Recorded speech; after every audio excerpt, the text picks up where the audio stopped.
Welcome to speed news దండోరా. అంతర్జాతీయ యోగా దినోత్సవం సందర్భంగా విశాఖపట్నంలోని ఆర్కే బీచ్ ఏరియా తాత్కాలిక రెడ్ జోన్ పరిధిలోకి వచ్చింది. నేటి నుంచి 96 గంటల పాటు ఆంక్షలు అమల్లోకి వచ్చాయి. నేవల్ కోస్ట్ బ్యాటరీ నుంచి పార్క్ హోటల్ జంక్షన్ వరకు ఆంక్షలు కొనసాగుతాయని వైజాగ్ సిటీ పోలీస్ కమిషనర్ తెలిపారు. 5 కిలోమీటర్ల పరిధిలో ప్రైవేట్ డ్రోన్లను ఎగరవేయటం, నిరసనలు, ర్యాలీలు చేపట్టడం లాంటి కార్యక్రమాలను నిషేధిస్తున్నట్లు చెప్పారు.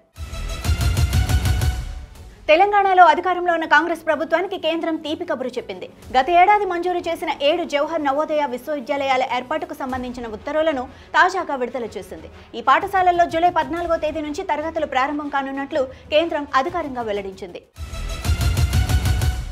విశాఖపట్నం నోవాటెల్ హోటల్లో సీఎం చంద్రబాబు సోమవారం యోగాంధ్రపై ఉన్నత స్థాయి సమీక్ష సమావేశం నిర్వహించారు. ఈ సందర్భంగా అధికారులు బీచ్ రోడ్లో ఉన్నవారికి హోటల్ కారిడార్లో ఉన్నవారు కనపడకుండా తెల్లటి పరదాలు కట్టగా సమీక్షకు వచ్చిన మంత్రి లోకేష్ పోలీసులు అధికారులను పిలిచి మాట్లాడారు. పరదాల ప్రభుత్వం పోయిందని ఇప్పుడు పరదాలు వేయాల్సిన అవసరం లేదన్నారు. వెంటనే వాటిని తీసివేయించారు. పల్నాడు జిల్లా సత్తెనపల్లి రూరల్ మండలం రెంటపాల గ్రామంలో ఈ నెల 18న నిర్వహించే విగ్రహావిష్కరణ కార్యక్రమానికి మాజీ సీఎం వైఎస్ జగన్మోహన్ రెడ్డి సహా 100 మందికి మాత్రమే అనుమతి ఇస్తామని ఎస్పీ కంచి శ్రీనివాసరావు తెలిపారు. జగన్ పర్యటనకు అనుమతి కోరుతూ సత్తెనపల్లి వైసీపీ ఇన్ఛార్జ్ సుధీర్ భార్గవ్ రెడ్డి దాఖలు చేసిన అభ్యర్థన పత్రాన్ని పరిశీలించిన ఎస్పీ తన కార్యాలయంలో ఆ వివరాలను మీడియాకు వెల్లడించారు.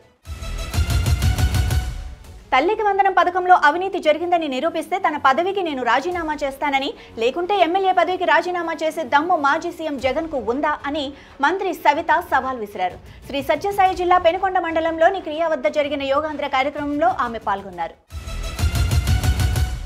ప్రధాని నరేంద్ర మోడీ 4 రోజుల విదేశీ పర్యటనలో భాగంగా కెనడాలోని కాల్గరీ నగరానికి చేరుకున్నారు. కననాస్కిస్ వేదికగా జరగనున్న 51వ G7 శిఖరాగ్ర సదస్సులో ప్రధాని మోడీ పాల్గొనున్నారు. ఈ సదస్సుకు ఉక్రెయిన్ దేశ అధ్యక్షుడు జెలెన్స్కీతో పాటు వివిధ దేశాల నేతలు పాల్గొనుండగా ఈ సదస్సులో భాగంగా కెనడా ప్రధానమంత్రి మార్క్ కార్నీతో పాటు వివిధ దేశాల నేతలతో ప్రధాని మోడీ ద్వైపాక్షిక చర్చలు జరపనున్నారు. కెనడా పర్యటనలో ఉన్న అమెరికా దేశ అధ్యక్షుడు డొనాల్డ్ ట్రంప్ తన పర్యటనను కుదించుకున్నారు. G7 సదస్సులో పాల్గొన్న ఆయన వెంటనే అమెరికాకు బయలుదేరేందుకు సమాయత్తమవుతున్నారు. అమెరికా చేరుకున్న వెంటనే భద్రతా మండలితో అత్యవసర సమావేశం నిర్వహించనున్నారు. దేశంలోని ప్రధాన నగరాల్లో రోజురోజుకు ట్రాఫిక్ ఇబ్బందులు పెరిగిపోతుండటంతో దీనికి చెక్ పెట్టడానికి భవిష్యత్తులో ప్రజా రవాణాలో కొత్త తరం బస్సులు ప్రవేశపెట్టడానికి కేంద్రం కసరత్తు చేస్తోంది. ఎగిరే బస్సులుగా పిలిచే ఎలక్ట్రిక్ బస్సులను తీసుకొచ్చే యోచనలో ఉంది. మెట్రో రైళ్లలాగా ఎలివేటర్ కారిడార్లో నడిచే ఈ బస్సులకు ప్రతిపాదనలు సిద్ధమయ్యాయని కేంద్ర రవాణా శాఖ మంత్రి నితిన్ గడ్కరీ పేర్కొన్నారు.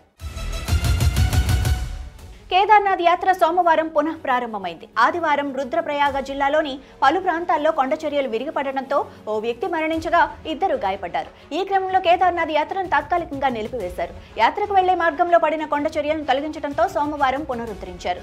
ఈ వారం మొత్తం వర్షాలు కురుస్తాయని వాతావరణ శాఖ హెచ్చరించడంతో సోన్ ప్రయాగ్ నుంచి కేదార్నాథ్ యాత్రకు వెళ్లే నడక మార్గాన్ని మూసివేస్తున్నట్లు పోలీసులు ప్రకటించారు. ఫోన్ ట్యాపింగ్ కేసులో ప్రత్యేక దర్యాప్తు బృందం సిట్ విచారణకు వేగవంతం చేసింది. ఈ కేసులో ప్రధాన నిందితుడిగా ఉన్న ఎస్బీఐ మాజీ చీఫ్ ప్రభాకర్ రావు మంగళవారం మరోసారి సిట్ అధికారుల ఎదుట విచారణకు హాజరు కానున్నారు. ఉదయం 11 గంటలకు జూబ్లీహిల్స్ పోలీస్ స్టేషన్లో విచారణకు హాజరవుతుండగా ఇప్పటికే 3 సార్లు ప్రభాకర్ రావును సిట్ అధికారులు విచారించారు.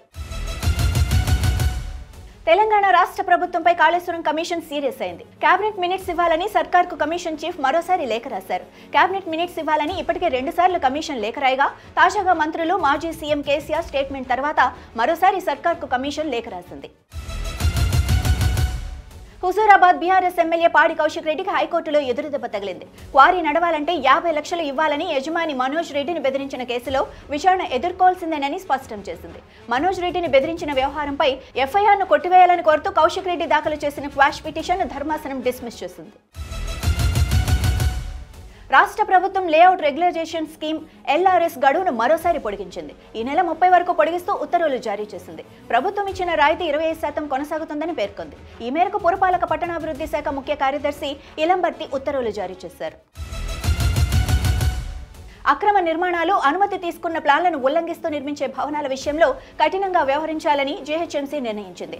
హైకోర్టు ఆదేశాల నేపథ్యంలో ఆయా నిర్మాణాలను సీజ్ చేయాలని కమిషనర్ ఆర్వి కర్ణన్ సర్క్యులర్ జారీ చేశారు. ఇందుకు సంబంధించిన ప్రామాణిక విధి విధానాలను విడుదల చేశారు. నేపాల్ నెదర్లాండ్స్ మధ్య జరిగిన రెండో టీ20 మ్యాచ్ టై అవ్వడమే కాకుండా ఏకంగా 3 సూపర్ ఓవర్ల తర్వాత విజేత ఎవరనేది తేలింది. క్రికెట్ చరిత్రలో ఇలా 3 సూపర్ ఓవర్లు జరిగిన టీ20 మ్యాచ్ ఇదే మొదటిసారి కాగా ఇది క్రికెట్ అభిమానుల ఉత్కంఠను పీక్ స్టేజ్ కు తీసుకెళ్లింది. ఈ ఉత్కంఠభరితమైన పోర్ టిట్వుడ్ మైదానంలో జరిగింది. ఇవి ఈనాటి స్పీడ్ న్యూస్ దండోరా. చూస్తూనే ఉండండి అభినవ్ భారత్.